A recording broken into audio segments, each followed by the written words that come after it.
Hey, this is Jamey, and I want to touch on a subject today that is uncomfortable for many people. I know it was uncomfortable for myself, and it still is on a lot of levels, and that is money.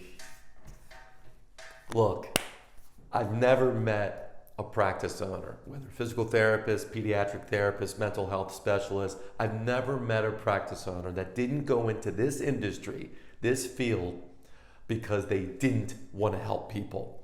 We all went into this field because we want to help others, and we had a purpose to do that. But then somewhere along the way, we decided that we wanted to run a business that delivered amazing care, the business that impacts so many people and helps them in their lives. But when we made that decision to have a business, the business has one goal. You see, a business, I'll put a big B here, a business's goal is to make money. That's right. Unless the business is a nonprofit, the business is designed to make money. And we are the curators to that. Our job is to make sure that that business is profitable. But here's the issue.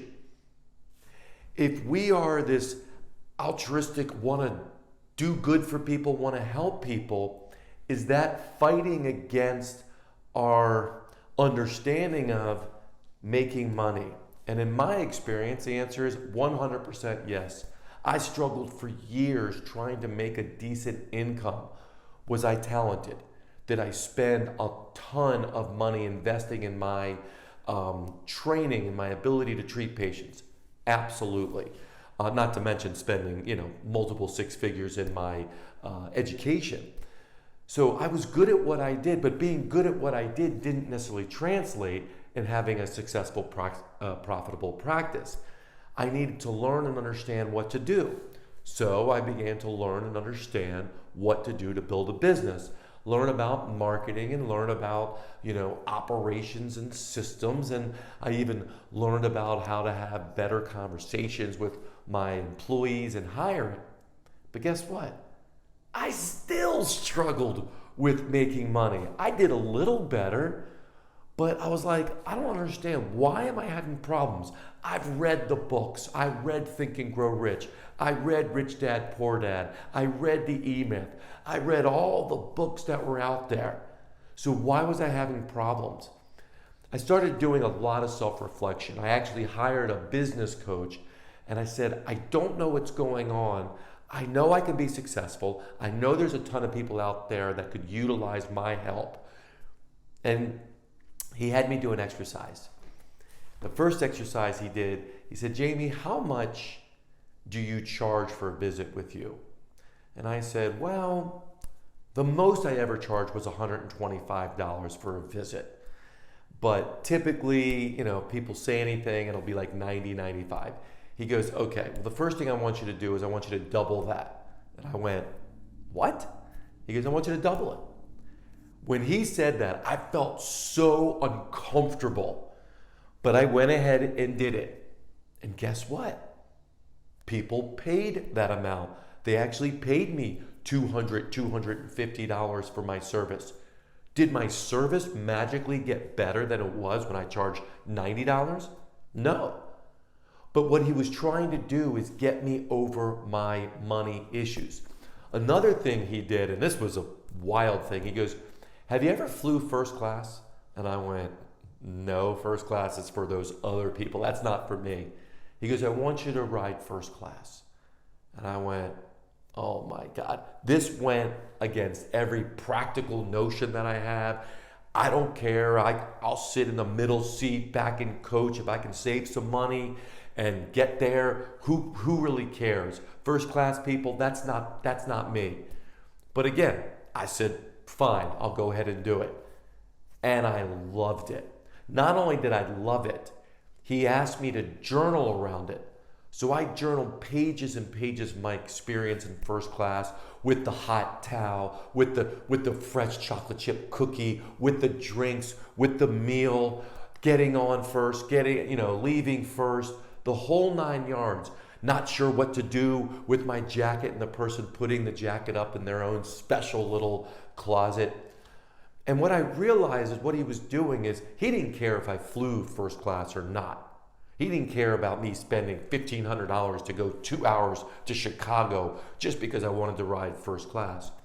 What he was doing is helping me engage and lean into my issues with money. And I did a lot of work around this, and I continue to do a lot of work around this. And yes, I heard things growing up, as many of us do, is I can't afford this, we can't afford that. Sorry, Jamey, we're not rich like those people. We don't belong to a country club, just all of those things. And I realized later on when I had my business, because I was struggling in my business, I said the same things to my wife. We can't afford that. And I started saying things to my kids about that. And I said, I have such an emotion towards money, but money has no emotion back towards me. It's a one-way relationship. Money's an idea. But because of all this, that emotion negatively impacts my ability to run a successful, viable business. So I kind of bring this up because we don't talk about this stuff. I don't hear about this from the other gurus out there. I don't hear about this attending conferences. Nobody talks about this. Everything's about strategy and tactics, and this is what you have to do. No one shines the flashlight into us, and that's what we have to do.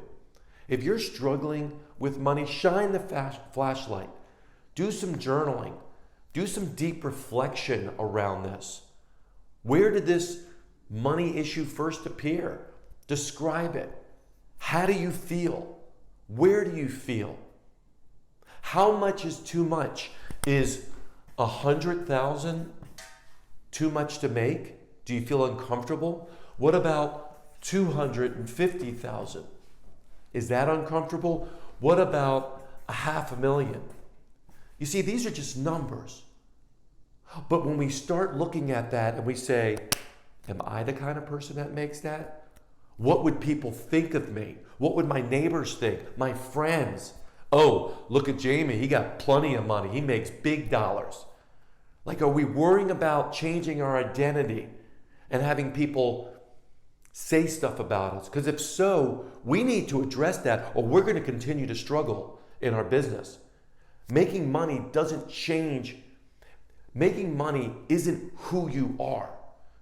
It's just showing that you know how to run a successful business. You can give all the money away. I don't really care what you do. But the fact is, your business needs to make money to be successful, needs to make money to grow and hire great people. And the only way to do that is for you to shine the flashlight and get inside of where this is coming from and potentially get help. I work with a lot of people on this, looking at some of the things that have caused this money blocks to happen, and do the things that you need to do to get over it and to get through it. So anyways, I just wanted to bring this conversation up, bring it into the light. If you have any comments on it, or you struggle with that and how you struggle, or some of the things that you've heard when you're younger, please share in the comments. I'd love to hear about it. And of course, if there's anything I can do, feel free to reach out. Happy to have a conversation. Until next time, this is Jamey Schrier.